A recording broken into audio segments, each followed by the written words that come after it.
Sir നമസ്കാരം, എൻ്റെ പേര് അക്ഷയ. ഒരു ചെറിയൊരു ക്വസ്റ്റ്യനാണ്. ചരിത്രത്തെ വളച്ചൊടിക്കുന്ന ഈ കാലഘട്ടത്തിൽ നെഹ്റുവിനെയും ഗാന്ധിനെയും പോലും മാറ്റിമറിക്കപ്പെട്ട് ചരിത്രത്തിൽ എഴുതുന്ന സാഹചര്യത്തിൽ കേരള ചരിത്രത്തിൻ്റെ ഭാഗമായ വൈക്കം സത്യാഗ്രഹം, ഗുരുവായൂർ സത്യാഗ്രഹത്തിൻ്റെ അന്നത്തെ കാലത്ത് കോൺഗ്രസ് ആഹ്വാനം ചെയ്തൊരു സമരമായിരുന്നു അത്.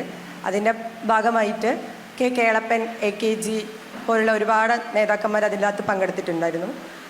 അവർ കോൺഗ്രസിൻ്റെ പ്രതിനിധികളായിട്ടാണ് ആ സമരത്തിൻ്റെ ഭാഗമായിട്ടുള്ളത്. പക്ഷെങ്കിൽ പിൻകാലത്ത് സാർ ഉൾപ്പെടെ സഖാവ് കൃഷ്ണപിള്ള ഗുരുവായൂർ കയറി മണിയടിച്ചു എന്നാണ് പറയുന്നത്.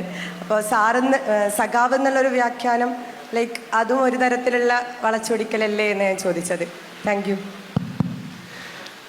നോക്കൂ, നമ്മുടെ ദേശീയ പ്രസ്ഥാനത്തിൻ്റെ പൊതു സ്വഭാവം ഇപ്പോൾ കോൺഗ്രസ് എന്ന് പറഞ്ഞാൽ EMS കോൺഗ്രസ്സിൽ തുടങ്ങിയ ആളാണ്. കോൺഗ്രസിനകത്ത് കോൺഗ്രസ് സോഷ്യലിസ്റ്റ് പാർട്ടി ഉണ്ടായിരുന്നു, സോഷ്യലിസ്റ്റുകളുണ്ടായിരുന്നു, കമ്മ്യൂണിസ്റ്റുകളുണ്ടായിരുന്നു.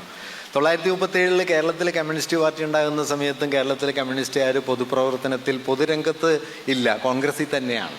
കോൺഗ്രസ് പാർട്ടിയുണ്ട്, അല്ല കമ്മ്യൂണിസ്റ്റ് പാർട്ടിയുണ്ട്. 37 കമ്മ്യൂണിസ്റ്റ് സെല്ലുണ്ടായി. പക്ഷേ കമ്മ്യൂണിസ്റ്റുകാർ സ്വതന്ത്രമായി പ്രവർത്തിക്കാൻ തുടങ്ങുന്നത് അതുമൊക്കെ കഴിഞ്ഞ് എത്രയോ കാലത്തിനുള്ളിലാണ്.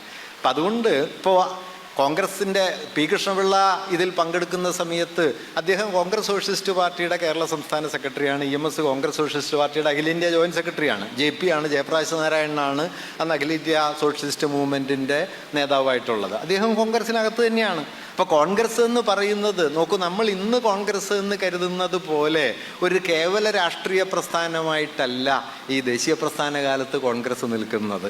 അതിൽ കോൺഗ്രസിൻ്റെ ഞാൻ ഈ നേരത്തെ പറഞ്ഞ ലാലാ ലജ്പത് റായും മദൻമോഹന മാളവ്യയും പോലെയുള്ള ഹിന്ദുത്വത്തിൻ്റെ യുക്തികളെ ഏതാണ്ട് പൂർണ്ണമായി ഏറ്റെടുത്ത ആളുകളുണ്ട്. നെഹ്റുവിനെ പോലെ അതിനെ പൂർണ്ണമായിട്ട് എതിർത്ത ആളുകളുണ്ട്, സോഷ്യലിസ്റ്റുകളുണ്ട്, കമ്മ്യൂണിസ്റ്റുകളുണ്ട്. ഇപ്പോൾ ദേശീയ സ്വാതന്ത്ര്യ സമരത്തെക്കുറിച്ച് ഇപ്പോൾ ഒരു ഉദാഹരണം ഞാൻ പറയാം. പൂർണ്ണ സ്വരാജ് എന്ന പ്രമേയം ആദ്യം അവതരിപ്പിച്ചതാരാണ്? പൂർണ്ണ സ്വരാജ് എന്ന പ്രമേയം ആദ്യം അവതരിപ്പിക്കുന്നത് ഹസ്രത് മൊഹാനിയാണ്. സ്വാമി കുമാരാനന്ദയും ഹസ്രത് മൊഹാനിയും ചേർന്നിട്ടാണ് അഹമ്മദാബാദ് കോൺഗ്രസ് സമ്മേളനത്തിൽ 1921 ഈ പ്രമേയം അവതരിപ്പിക്കുന്നത്. ഇവർ രണ്ടുപേരും 1920 നിലവിൽ വന്ന കമ്മ്യൂണിസ്റ്റ് പാർട്ടിയുമായി ബന്ധപ്പെട്ട് പ്രവർത്തിക്കുന്ന ആളുകളാണ്. പക്ഷേ 21 അഹമ്മദാബാദ് കോൺഗ്രസ് സമ്മേളനത്തിൽ അവർ പങ്കെടുക്കുന്നുണ്ട്. കമ്മ്യൂണിസ്റ്റ് പാർട്ടിയുടെ അന്നത്തെ മുദ്രാവാക്യമായിരുന്നു പൂർണ്ണ സ്വാതന്ത്ര്യം എന്നത്. അവർ പ്രമേയമായിട്ട് അവതരിപ്പിക്കുന്നുണ്ട്. അതുകൊണ്ട് ഈ കോൺഗ്രസ് എന്ന് പറയുമ്പോൾ വാസ്തവത്തിൽ ഇപ്പോൾ P. കൃഷ്ണപിള്ള ഗുരുവായൂർ സത്യാഗ്രഹത്തിൽ പങ്കെടുക്കുന്നുണ്ട്, AKG പങ്കെടുക്കുന്നുണ്ട്. ആ സമയത്ത് കോൺഗ്രസ്സിലാണ്. ഇപ്പം നമ്മൾ നാരായണ ഗുരു മതവാദിയാണോ എന്ന് ചോദിച്ചാൽ, മതം ഒരു പബ്ലിക് ഡൊമൈനിൻ്റെ ഒരേ ഒരു മുഖമായിരിക്കുന്ന സമയത്ത് പൊതുജീവിതത്തിൽ ഇടപെടാനായിട്ട് നിങ്ങൾക്ക് മതത്തിൽ ഇടപെടേണ്ടി വരും. അല്ലാതെ ഇന്നത്തെ സെക്യുലർ പൊളിറ്റിക്സ് അതേപടി മതം മാത്രം പൊതുജീവിതത്തിൻ്റെ ആവിഷ്കാരമായിരിക്കുന്ന ഒരു ഘട്ടത്തിൽ പറ്റൂല. അപ്പം അതുകൊണ്ട് കോൺഗ്രസ് എന്ന് പറയുന്ന, അതുകൊണ്ടാണല്ലോ അവസാന ദിവസം നിങ്ങൾ ശ്രദ്ധിച്ചിട്ടുണ്ടോയെന്ന് അറിഞ്ഞൂടാ, 48 ജനുവരി 30 രാവിലെ എഴുതി പൂർത്തിയാക്കി പാരലാലിന് തിരുത്താൻ കൊടുക്കുന്നത്, ഗാന്ധി കൊടുക്കുന്നത് ലോകസേവാ സംഘം എന്ന പുതിയൊരു സംഘടനയുടെ ഭരണഘടനയാണ്. ലോകസേവാ സംഘത്തിൻ്റെ മാഷ്കർക്ക് നന്നായിട്ട് അറിയാലോ. ലോകസേവാ സംഘത്തിൻ്റെ ഭരണഘടനയാണ് ഗാന്ധി പാരലാൽ ഏൽപ്പിച്ച് വേണ്ട തിരുത്തൽ വരുത്തൂ എന്ന് പറയുന്നത്. അതായത് സ്വാതന്ത്ര്യം വന്നതോടെ കോൺഗ്രസിൻ്റെ പഴയ ഫ്രെയിം അവസാനിക്കുന്നു എന്നും പുതിയത് ആരംഭിക്കുന്നു എന്നും ഗാന്ധി തന്നെ കരുതുന്നുണ്ട്. അതുകൊണ്ട് നിങ്ങൾ ചോദിച്ചാൽ ഒരു കാര്യം ശരിയാണ്, അവരെല്ലാം അന്ന് കോൺഗ്രസിൻ്റെ ഭാഗമായിട്ടാണ് നിലനിന്നത്. പക്ഷേ കോൺഗ്രസ് നാം ഇന്ന് കാണുന്ന ഒരു രാഷ്ട്രീയ കക്ഷിയായിട്ടല്ല. ദേശീയ സ്വാതന്ത്ര്യത്തിന് വേണ്ടിയുള്ള സമരങ്ങളുടെ വിവിധ ധാരകൾ അവ തമ്മിൽ അകത്ത് വലിയ വൈരുദ്ധ്യമുണ്ട്. ഒരു ഭാഗത്ത് വലതുപക്ഷപരമായ ഹിന്ദുത്വ യുക്തിയുണ്ട്, മറുഭാഗത്ത് അതിന് നേരെ വിപരീതമായ നെഹ്റുവിയൻ സോഷ്യലിസം ഉണ്ട്, കമ്മ്യൂണിസ്റ്റുകളടക്കം അതിൽ ഉണ്ട് എന്നതാണ്. അതൊരു വലിയ പ്ലാറ്റ്ഫോമായിരുന്നു. അതിനെ നമ്മൾ ഇന്നത്തെ ഒരു സാങ്കേതിക അർത്ഥത്തിലേക്ക് ചുരുക്കണ്ടെന്നാണ് എൻ്റെ ഒരു അഭിപ്രായം. സാർ, നിസാർ കോട്ടക്കൽ. സാർ, എനിക്ക് ചോദിക്കാനുള്ളത്, ഈ സെക്യുലറിസം എങ്ങനെ തിരിച്ചുപിടിക്കണം എന്നുള്ള വഴികളാണല്ലോ നമ്മൾ ചർച്ച ചെയ്യുന്നത്. അപ്പോൾ നമ്മുടെ പാർലമെൻറ്റിൽ തന്നെ സെക്യുലറിസം ഇന്ദിരാഗാന്ധി കൊണ്ടുവന്ന ഒരു വേർഷനാണ്, ആദ്യത്തെ വേർഷനാണ് ഞങ്ങൾക്ക് പ്രധാനമെന്ന് ഉയർത്തിപ്പിടിച്ചുകൊണ്ട് മന്ത്രിമാരടക്കം പറയുന്ന ഒരു കാലഘട്ടത്തിലാണ് നമ്മൾ ജീവിക്കുന്നത്. അപ്പോൾ ആ ഒരു കാലത്ത് സാറ് നേരത്തെ പറഞ്ഞതുപോലെ നമ്മൾ ചരിത്രം പറയുമ്പോൾ നമ്മൾ ഭൂതകാലത്തിൽ മുസ്ലിങ്ങളും ഹിന്ദുക്കളും 2 രാഷ്ട്രങ്ങളാണെന്ന് പറയും പോലെ തന്നെ നമ്മളിവിടെ UDFൻ്റെ ഒരു വേദിയിൽ ഇടതുപക്ഷ സഹയാത്രികനായ താങ്കളും പങ്കെടുക്കുന്നു, നമ്മൾ ഒരുമിച്ച് ചർച്ച ചെയ്യുന്നു. ഈ ഒരു അവസ്ഥ ഈ രണ്ട് രാഷ്ട്രങ്ങളിൽ നേരത്തെ പറഞ്ഞ രീതിയിലുള്ള രണ്ട് രാഷ്ട്രങ്ങൾ ഇപ്പോൾ ഉണ്ട് ശരിക്ക്.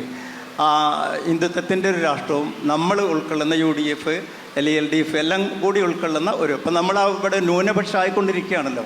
അപ്പം നമുക്ക് എന്തുകൊണ്ട് ഒരു തുറന്ന ചർച്ച അവരുമായി ആയിക്കൂടെ ഇത്തരം സാംസ്കാരിക രംഗങ്ങളിൽ എന്നാണ് എനിക്ക് ചോദിക്കുന്നത്. ഏത് പാകിസ്ഥാനും ആയിട്ടാണോ ഉദ്ദേശിച്ചത്? അല്ല, ഹിന്ദു മുസ്ലിം സംഘർഷം എന്നുള്ളത്. ഹിന്ദുത്വ ശക്തികളുമായിട്ട് തുറന്ന ചർച്ച എന്ന് പറയുന്നത് എത്രത്തോളം ചർച്ച എന്നുള്ള ആശയത്തിന് ഞാൻ എതിരല്ല. പക്ഷേ പ്രശ്നം എന്താണെന്ന് വെച്ച് കഴിഞ്ഞാൽ, ഹിന്ദുത്വത്തിൻ്റെ അടിസ്ഥാന യുക്തി എന്താണെന്ന് വെച്ച് കഴിഞ്ഞാൽ ഇന്ത്യ ഹിന്ദുക്കളുടെ നാടാണ് എന്നാണ്. മറ്റുള്ളവർ ഇന്ത്യയിലെ കടന്നു വന്നവരോ വിദേശികളോ അല്ലെങ്കിൽ ഇപ്പോൾ വിചാരധാരയിലും we or our nationhood defined എന്ന് പറയുന്ന ഗോൾവാൾക്കറുടെ കൃതിയിലുമൊക്കെ പറയുന്ന കാര്യം എന്താണ്? മറ്റു മതക്കാർക്ക് ഇന്ത്യയിലുള്ള സ്ഥാനം എന്താണ്? മറ്റു മതക്കാർക്ക് ഇന്ത്യയിലുള്ള സ്ഥാനം ഒന്നുകിൽ ഹിന്ദുക്കൾക്ക് കീഴ്പ്പെട്ട് ജീവിക്കുക, അല്ലെങ്കിൽ സവിശേഷമായ യാതൊരു പൗരാവകാശങ്ങളും ഇല്ലാത്ത ജീവിതത്തിന് അവർ തയ്യാറാവുക. ഈ ഒരു പൊസിഷൻ അടിസ്ഥാനപരമായി മുമ്പോട്ട് വയ്ക്കുന്നവരോട് എന്ത് ഡയലോഗാണ് നമ്മൾ നടത്തുക? നിങ്ങൾ ഒരാളായിട്ട് സംവദിക്കുന്ന സമയത്ത് അടിസ്ഥാന ജനാധിപത്യം, ഇന്ത്യയിൽ ജനിച്ച, ഇപ്പോൾ സവർക്കറുടെ പൗരത്വ സങ്കല്പം എന്താണ്? ഇന്ത്യയിൽ ജനിച്ചു വളർന്നവർ അല്ലെങ്കിൽ ഇന്ത്യക്കാരായ മാതാപിതാക്കൾക്ക് ജനിച്ചവർ എന്നതൊന്നുമല്ല സവർക്കറുടെ പൗരത്വത്തിൻ്റെ സങ്കല്പം. സവർക്കറുടെ പൗരത്വ സങ്കല്പം ഭാരതത്തെ പിതൃഭൂമിയും പുണ്യഭൂമിയുമായി അംഗീകരിക്കുന്നവരാണ് ഇന്ത്യയിലെ പൗരന്മാർ. ഈ പുണ്യഭൂമി എന്ന സങ്കല്പം വാസ്തവത്തിൽ ഹിന്ദുത്വത്തിൻ്റെ ഫണ്ടമെൻ്റൽ ലോജിക്കാണ്. 1923 നിങ്ങൾക്ക് ഇപ്പോൾ ഇന്ത്യയിലെ ന്യൂനപക്ഷ വിഭാഗങ്ങൾക്ക് അവരുടെ പുണ്യഭൂമി സങ്കല്പത്തെ മാറ്റിയിട്ട് ലോകത്തൊരാധുനിക രാഷ്ട്രവും ജന്മദേശത്തെ ആധാരമാക്കിയിട്ടല്ലാതെ മതത്തെയോ സാംസ്കാരിക പൈതൃകത്തെയോ വച്ച് പൗരത്വത്തെക്കുറിച്ച് നിർവചിക്കില്ല. ഒരാധുനിക രാഷ്ട്രവും പൗരത്വത്തിൻ്റെ അടിസ്ഥാനം ജന്മമാണ്. നിങ്ങൾ ജനിച്ച നാട്, നിങ്ങളുടെ മാതാപിതാക്കൾ ജനിച്ച് ജീവിച്ച നാട്, ഒരാളെങ്കിലും ഇന്ന സ്ഥലത്ത് ജീവിച്ച നാട്. ഇത്തരം ക്രൈറ്റീരിയയാണ് 48 ഭരണഘടന വന്നതും 55 ഭരണഘടനയ്ക്ക് പൗരത്വ നിയമത്തിൻ്റെ രൂപീകരണത്തിലുമൊക്കെ ജന്മദേശമാണ്. പക്ഷെ ഹിന്ദുത്വത്തിൻ്റെ യുക്തി പുണ്യഭൂമി എന്നതാണ്. ഞാൻ പറഞ്ഞത് മതരാഷ്ട്രപരമായ ഒരു അടിസ്ഥാന സങ്കല്പം മുമ്പോട്ട് വയ്ക്കുന്ന ഒരു ഫാഷിസ്റ്റ് രാഷ്ട്രീയ നിലപാടിനോട് നിങ്ങൾക്കൊരു ഡെമോക്രാറ്റിക് ഡയലോഗ് എത്രത്തോളം സാധ്യമാകും എന്നറിയില്ല. അല്ല, പറ്റുമെങ്കിൽ നടത്തിക്കോളൂ. ഞാൻ പറയുന്നത് നമ്മുടെ 75 വർഷത്തെ ചരിത്രം നോക്കൂ. ഗാന്ധിയെ വെടിവെച്ച് കൊന്നവരാണ്. സംവാദത്തിൽ ഏർപ്പെടണം എന്ന് പറയുന്നവർ ഗാന്ധിയെ വെടിവെച്ച് കൊന്നതാണ്. ഇത് യാദൃച്ഛികമായിട്ടൊന്നും സംഭവിച്ചതല്ല കേട്ടോ, വളരെ ആസൂത്രിതമായി. 1935 ഗാന്ധിക്കെതിരെ ആദ്യം ബോംബെറിയുന്നത് ഐത്തോച്ചാടനത്തെ കോൺഗ്രസിൻ്റെ ദേശീയ പ്രസ്ഥാനത്തിൻ്റെ അടിസ്ഥാന മുദ്രാവാക്യമായി ഗാന്ധി സ്വീകരിച്ചതോടെ ചിത്പാവൻ ബ്രാഹ്മണർക്കും ബ്രാഹ്മണ്യത്തിനുണ്ടായ വിദ്വേഷത്തിൽ നിന്നാണ് 35 ആദ്യത്തെ വധശ്രമം. ഗാന്ധി സഞ്ചരിച്ച കാറാണെന്ന് കരുതി വേറൊരു കാറിന് ബോംബെറിഞ്ഞ ആ കാറ് മുഴുവൻ കത്തിപ്പോയി. അതിൻ്റെ അവശിഷ്ടം പാറ്റ്നയിലെ ഗാന്ധി മ്യൂസിയത്തിൽ ഇപ്പോഴും ഉണ്ട്. അന്ന് തുടങ്ങിയതാണ്. 7ാമത്തെ ശ്രമത്തിലാണ് ഗാന്ധി കൊല്ലപ്പെട്ടത്. ആ ശ്രമത്തിൻ്റെ ഉടനീള അടിസ്ഥാനം ഇന്ത്യ ഒരു ഹിന്ദു രാഷ്ട്രമാണ്, ബ്രാഹ്മണ്യ മൂല്യങ്ങളുള്ള ഒരു ഹിന്ദു രാഷ്ട്രമാണ് എന്ന യുക്തിയും ഗാന്ധി മുമ്പോട്ട് വെച്ച മതനിരപേക്ഷത, ഹിന്ദു മുസ്ലിം ഐക്യം എന്നതും തമ്മിലുള്ള കോൺഫ്ലിക്റ്റാണ്.